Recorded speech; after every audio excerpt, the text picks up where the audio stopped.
시청자 여러분 안녕하십니까? BOA 뉴스투데이 시작합니다.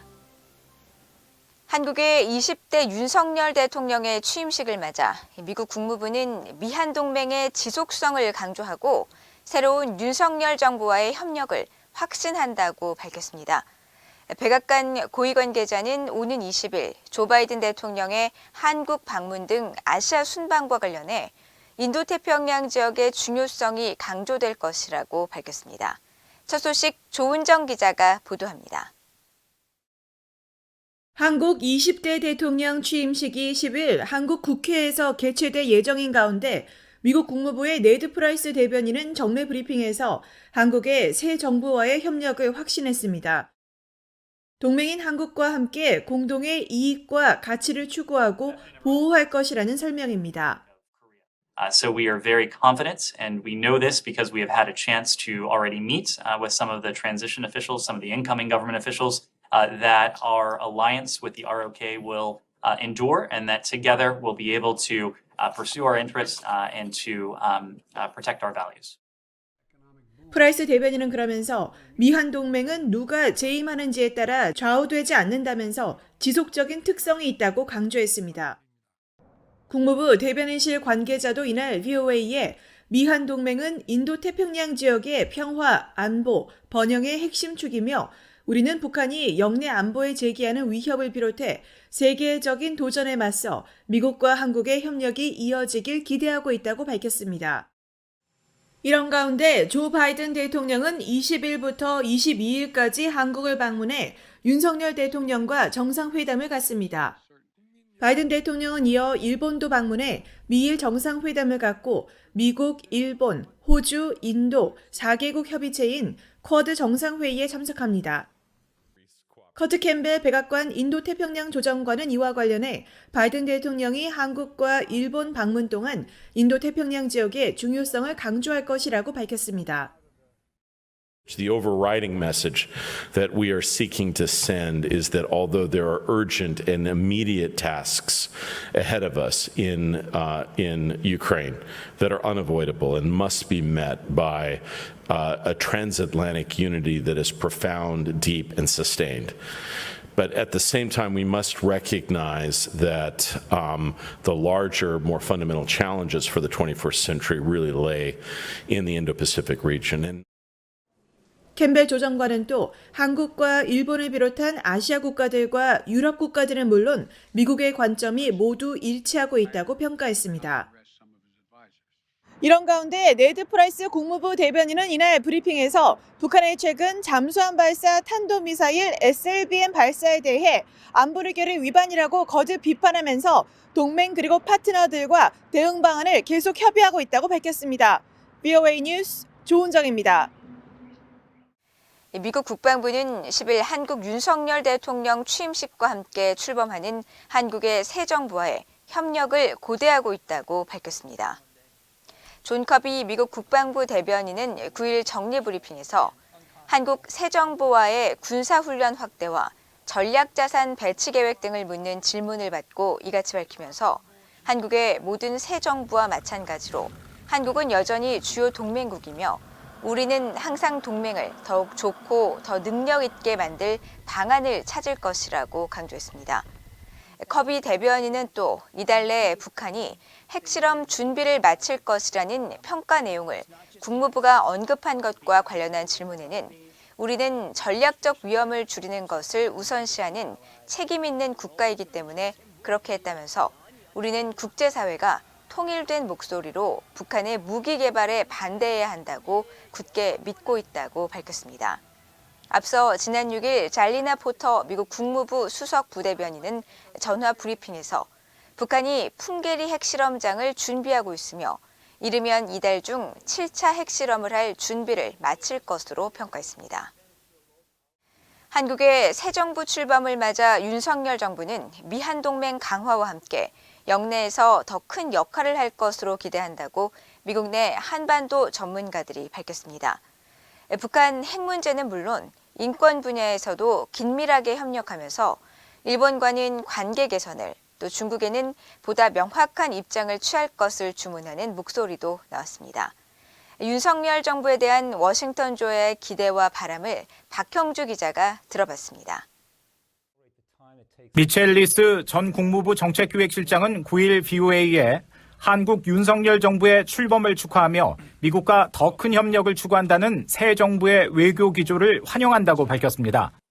그러면서 미국 정부가 아시아 외교를 우선순위에 두는 상황에서 윤석열 정부가 영내에서 더 큰 역할을 하고 일본과 관계도 개선하길 희망한다고 말했습니다. So given that the administration in Washington has declared a reset in Asia and is prioritizing it, I think there's a wonderful opportunity for South Korea to expand its role, to play some part in the Quad, and hopefully to continue to improve its relations with Japan, which is extremely important from America's perspective.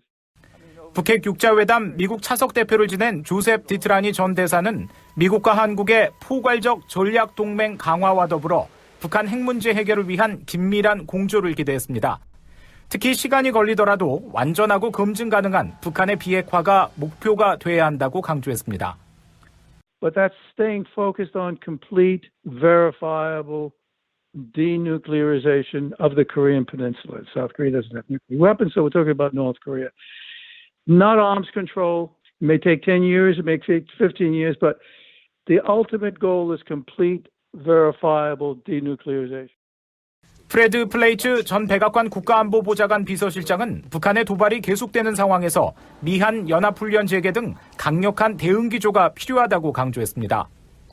With North Korea increasing their provocations with these missile launches, with the possibility that the North is planning to resume nuclear tests, the South has to respond, basically very firmly, and one of them is resuming these joint military exercises. 중국과의 관계에서는 문재인 정부의 전략적 모호성에서 벗어나 명확함을 추구해야 한다는 지적도 나옵니다. And the clarity that is necessary is that South Korea and the United States seek to protect the rules-based international order. They do not seek hostility with China. They do not seek conflict with China. There is competition. 북한 인권 문제에 대해 한국 정부가 다시 역할을 해야 한다는 주문도 나왔습니다. South Korea understands North Korea better than anyone else, and South Korea has an interest in North Korea like no other country. And I think it's very important for South Korea to play a positive role with regard to human rights. 킹 전 특사는 특히 인권 문제에 대한 침묵이 남북관계 개선에 도움이 될 것이라는 전제가 틀렸다는 게 지난 5년 동안 증명됐다면서 한국 정부는 미국 정부와 함께 북한 인권 압박을 위해 더 협력해야 한다고 강조했습니다. VOA 뉴스 박형주입니다. G7 주요 7개국이 북한의 잇단 미사일 시험을 규탄하면서 유엔 안보리 추가 조치 등 국제사회의 공동 대응이 필요하다고 밝혔습니다. 미국과 영국, 프랑스, 독일, 이탈리아, 캐나다, 일본 등 주요 7개국 G7 비확산 국장급 그룹은 9일 성명을 통해 지난 3월 24일 실시된 대륙간 탄도미사일 ICBM 시험 발사를 포함해 북한의 계속되는 탄도미사일 시험을 강력히 규탄하면서 이는 수많은 안보리 결의에 따른 북한의 의무를 노골적으로 위반한 것이라고 지적했습니다.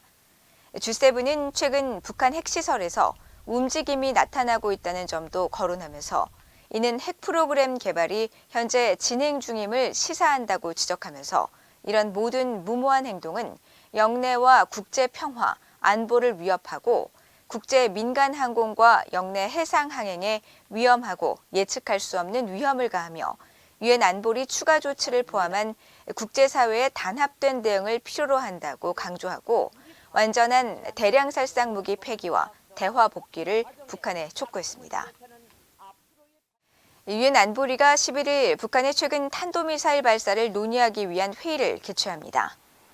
유엔 주재 미국 대표부 대변인실 관계자는 9일 안보리 회의 소집 여부를 묻는 VOA 질의에 우리가 이사국 자격으로 최근 북한의 미사일 발사들의 대응을 논의하기 위한 회의를 요구했다는 사실을 확인한다고 답했습니다.